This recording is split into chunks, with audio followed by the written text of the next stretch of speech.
வந்துட்டேன்னு சொல்லு, திருப்பி வந்துட்டேன்னு சொல்லு. யாரு வந்து கேட்டா?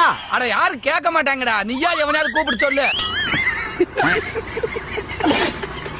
4 முறை பொது தேர்தலில் தோற்று, ஓப்பனிங் அசத்தலா இருக்கு. பல முறை இடைத்தேர்தலில் தோற்று, 2 முறை ஊரக உள்ளாட்சி தேர்தலில் தோத்துக்கிட்டே இருக்கீடா. ஒரு கட்சி 5வது முறையும் தேர்தலில் தோற்று தனித்து நிற்க போகிறது என்றால் ஏன் கத்துற? சரி சரி சரி, அது இந்திய அரசியல் வரலாற்றிலே அது நாம் தமிழர் கட்சி மட்டும்தான்.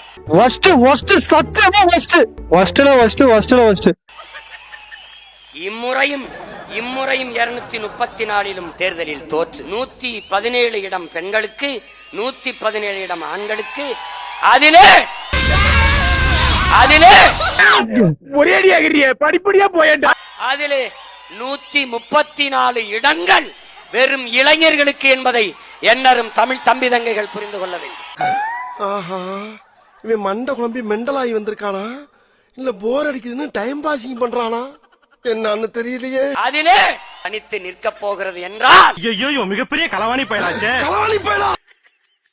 உங்கள் முன்னாடி நிற்கிற நான் என்னை ஒருபோதும் இந்த மக்கள் தலைவராக பார்க்க மாட்டார்கள், ஏற்க மாட்டார்கள்.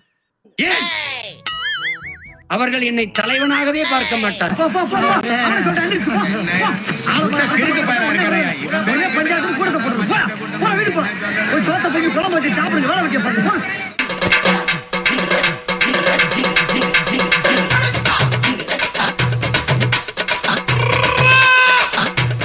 சோகத்திலையும் கோபத்திலையும் அழுது புலம்புற நாள்ல உனக்கு கொண்டாட்டம் கேக்குதா? என்ன பொறுத்த வரைக்கும் சொல்றேன், எனக்கு யாரும் வேட்டு வைக்க முடியாது, நானே வேட்டு வச்சுக்கிட்டா உண்டு. ஏன்டா உனக்கு கொண்டாட்டம் கேக்குதா? 15 ஆண்டுகளுக்கு முன்னாடி இதே நாள்ல எங்களுடைய சொந்தங்கள் கொத்து கொத்தாக இசை திருவிழா நடத்துற எங்களை எல்லாம் பார்த்தா இடிச்சவான் ஏமாளி மாதிரி தெரியுதாடா?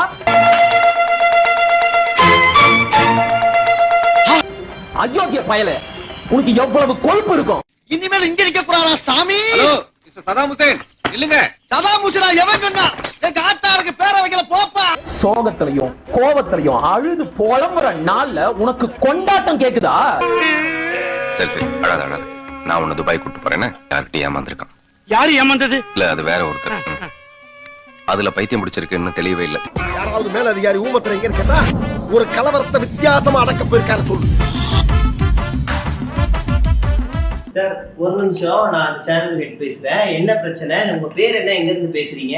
ஹலோ, நான் வருத்தமில்லா வாலிபர் சங்க தலைவர் கைப்பிள்ள பேசுறேன். ஒருமை எல்லாம் பேசக்கூடாது, வாங்க போங்க. நான் உங்கள்கிட்ட எவ்வளவு மரியாதையா சார் எல்லாம் கூப்பிட்டு பேசுறேன்.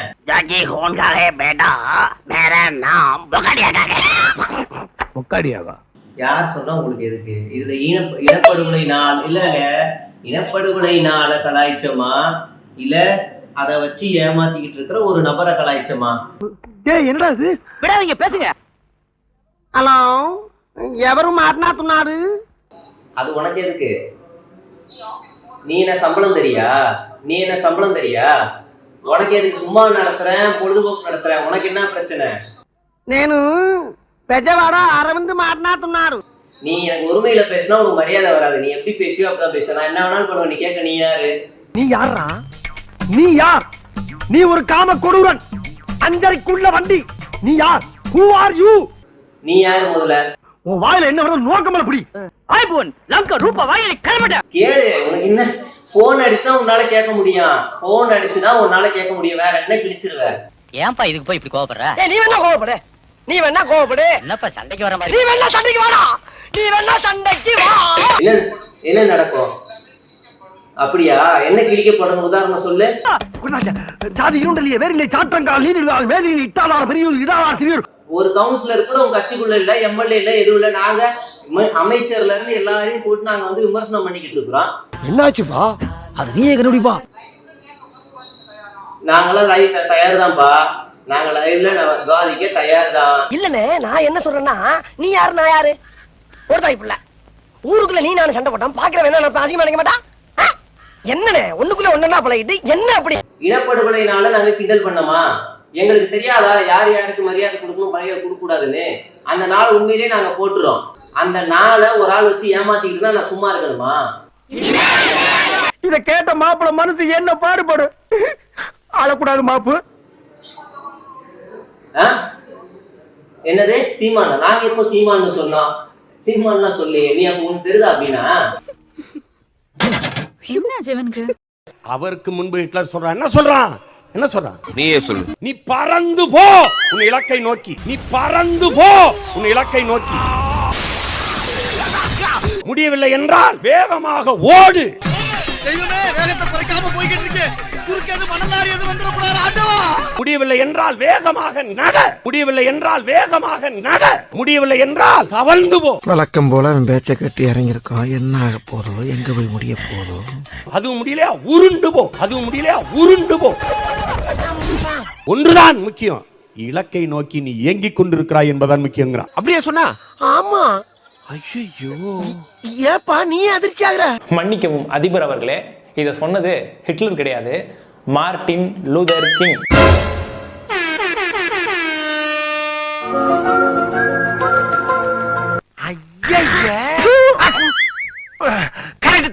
கடமை இல்லாத உரிமை இல்லை என்கிறான் ஹிட்லர். அந்த ஆள் என்ன சொன்ன? கடமை இல்லாத உரிமை இல்லை என்று முசோலினி சொன்னது. ஏன் என்ன சொன்ன? கடமை இல்லாத உரிமை இல்லை என்கிறான் ஹிட்லர். இதுல எதுல உண்மை? ரெண்டும் உண்மைதானே.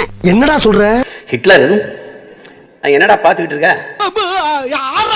பாதையவா இறங்கி நடடா, அதுவே பாதையாயிருங்கிறான். உண்மையிலே இப்படி சொன்னது ஹிட்லர் கிடையாது, ஹெலனா பெட்ரோனா பிளவாட்ஸ்கி அப்படின்ற ஒரு Buddhist the voice of silence அப்படின்ற தன்னுடைய புத்தகத்துல இதை குறிப்பிடுறாங்க.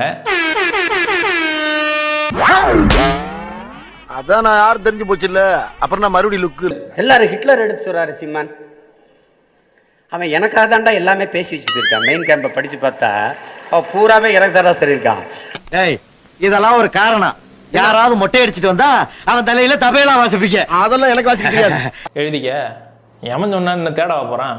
விசில் அடிச்சா குஞ்சுங்கள் முன்னாடி இருந்து விசில் அடிக்க போகுது, கைதட்ட போகுது. சொல்றா காசா பணமா? இந்த அவமானம் உனக்கு தேவையா? முத நாள் எனக்கு சாப்பாடு வான்கோழி பிரியாணி, பெரிய காலு தட்டுல. நீ தர 5 ரூபாய்க்கு யானை கலையா வைப்பா. ஸ்டார்ட் போயா. ஒரு ஆளு சின்னதா ஒரு பரிசல்ல போறாரு. பரிசல் இல்ல, ஆமா ஓடு. நான் குலகாரன் சார், நானு சங்க கடிச்சு துப்பிடடா. நானு நீ எல்லாம் பிறந்ததே ஒரு சாபக்கேடு.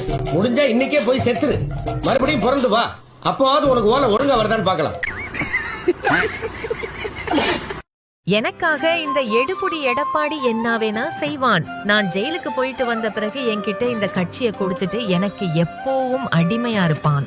இவன மாதிரி ஒரு விசுவாசியை நான் பார்த்ததே இல்ல. விசுவாசியை நான் பார்த்ததே இல்ல.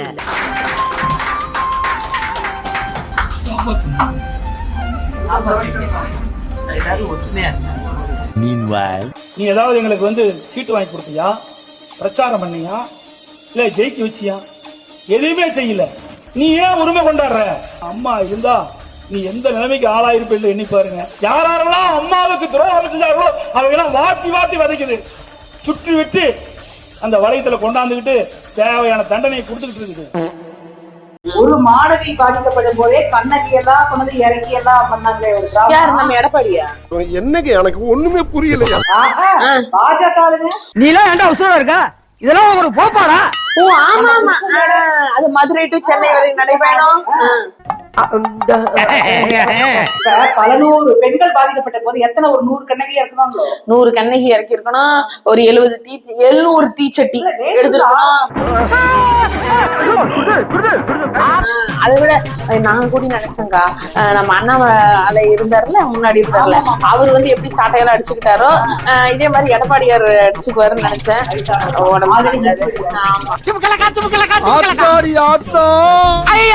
வருஷத்துக்கு ஒரு கிரிக்கெட்ட சிக்கிறா சாமி.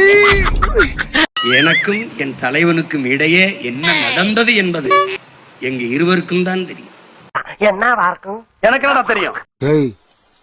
இவன் சரியான பைத்தியம் இல்ல, சரியாகாத பைத்தியம்டா.